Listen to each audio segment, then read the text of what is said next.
एक गांव में रामू नाम का एक मेहनती और साधारण किसान रहता था। वो अपनी पत्नी सरला और बच्चों के साथ छोटी सी झोपड़ी में रहता था।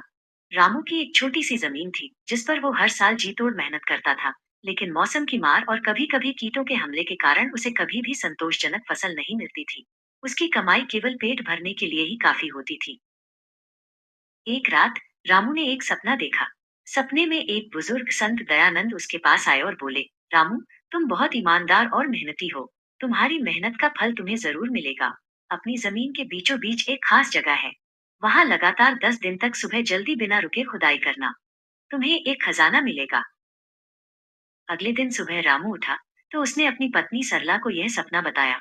सरला ने कहा, ये सिर्फ एक सपना है, लेकिन आपकी मेहनत और लगन में कोई कमी नहीं है, इसलिए एक बार कोशिश करने में क्या हर्ज है। रामू ने तुरंत फावड़ा उठाया और अपनी जमीन के केंद्र में संत द्वारा बताई गई जगह पर खुदाई शुरू कर दी। पहला दिन रामू ने पूरी ताकत से जमीन खोदी। लगभग 6 फीट तक खुदाई करने के बाद वो थक गया। उसे केवल कठोर पथरीली मिट्टी मिली। उसे कोई खजाना नहीं मिला। तीसरा दिन रामू की पीठ और हाथ दर्द करने लगे। उसके मन में संदेह आने लगा, क्या ये सपना महज एक भ्रम था। लेकिन उसने संत दयानंद की बात याद की और स्वयं को जारी रखने के लिए प्रेरित किया। छठा दिन गांव के कुछ लोग उसके पास आए और मजाक उड़ाया। अरे रामू, क्या कर रहे हो? क्या तुम यहाँ पानी का कुआं खोद रहे हो? इतना बड़ा गड्ढा क्यों?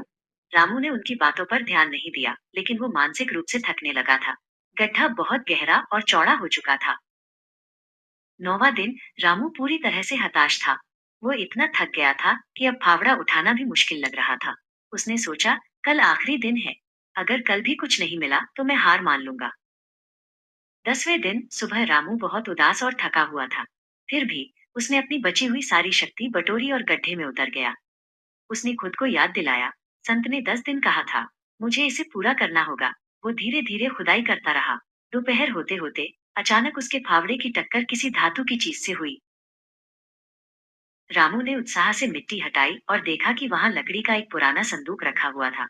उसका दिल जोरों से धड़कने लगा। उसने संदूक को मुश्किल से बाहर निकाला। जब उसने कांपते हाथों से संदूक खोला तो उसकी आंखें खुली रह गईं। संदूक के अंदर ढेर सारे चमकीले सोने के सिक्के और कुछ बहुमूल्य रत्न भरे थे। वो खुशी से चिल्लाया और अपनी पत्नी को बुलाया।